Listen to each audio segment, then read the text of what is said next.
Hi everybody, I am the Education Director at Madison Audubon. My name is Carolyn, and this is going to be a short video about practicing making observations. When scientists are asking questions, and just when they're walking around in the world, often they're making observations. And when you observe something, you notice it and you think it's important, and you try to think more about exactly what that object is, or what it's doing, or who it is, or why they're there. So today I have an example object. It was a living turtle, and now it is a dead turtle. And I'm going to make some observations, and then I'm going to show you a new object so you can practice making observations. So when I observe something like this, I think about the size, how big it is, its texture, is it smooth or rough? I think about its shape. I think about what it smells like. I am not going to taste it unless an adult says it's okay. But I like to use all of my senses as I'm making observations. So I'm going to start. You ready?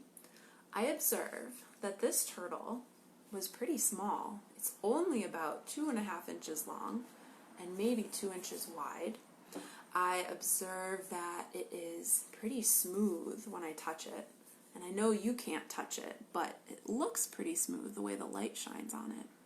I observe that some of the parts of the shell are flaking off a little bit. Can you see how that one's poking up? I notice that there are some larger shapes here, and then along the shell, the shapes are much smaller, the scutes.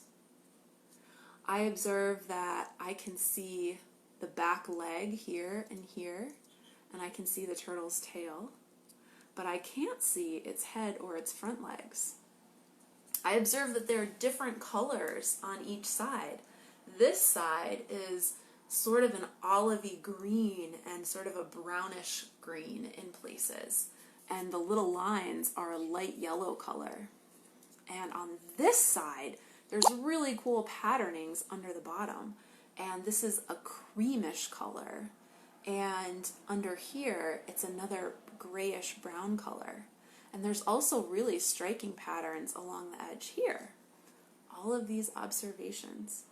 I notice that if I shake it, I can't hear anything, so there's nothing rattling inside, but I do notice that if I run my fingers near it, I can make a noise on its shell there. Same if I rub my fingernail on it.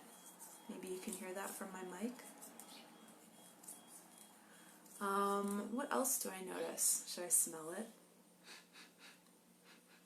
It smells like nothing, which I'm glad about because dead things often smell more exciting than that. I observe that it is a really cool natural find, and I really like finding them in the wild when they are alive. Okay, so that is how I make observations. I use my eyes, I use my ears, I used my fingers and touch, and I used my nose. Okay? So now I'm going to show you a nature object, and I'm going to give you about a minute to make your own observations, okay? Are you ready for this object? It's a cool one. Here it is. Alright, so I'm going to keep an eye on my watch. And first, I want you to just look at it. Now think about how big it is. You can see it in my hand, and you know how big a hand is usually. Next to my face, maybe.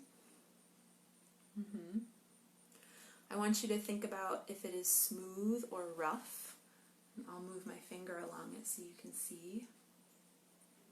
Maybe certain parts of it are smoother than others.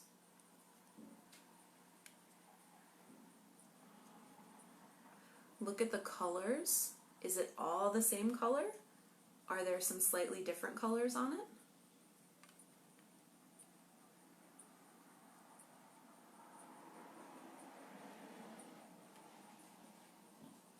How about shape? The turtle shell was mostly an oval. Is there a shape that you could fit this in? Maybe 2 shapes?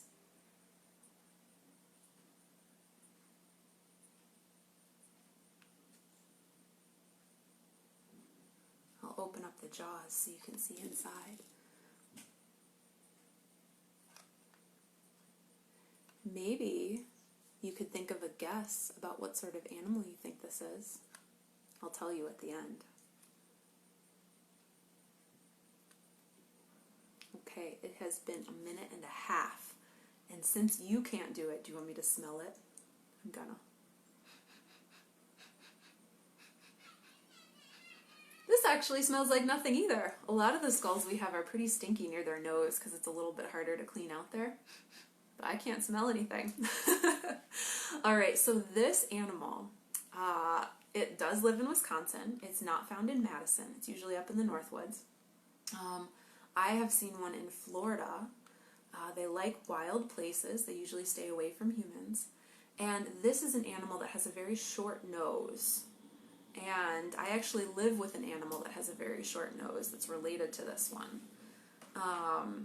It's a type of cat, and it's kind of small, but it's bigger than a house cat. It's a bobcat! Ah! Okay, everybody, I want you to go and find your own nature object outside. It could be a pine cone, a leaf, a cool rock. It could be an insect. It could be, that's not really an object, that's a living thing. It could be any of those things. And I want you to make your own observations. Have fun. Bye.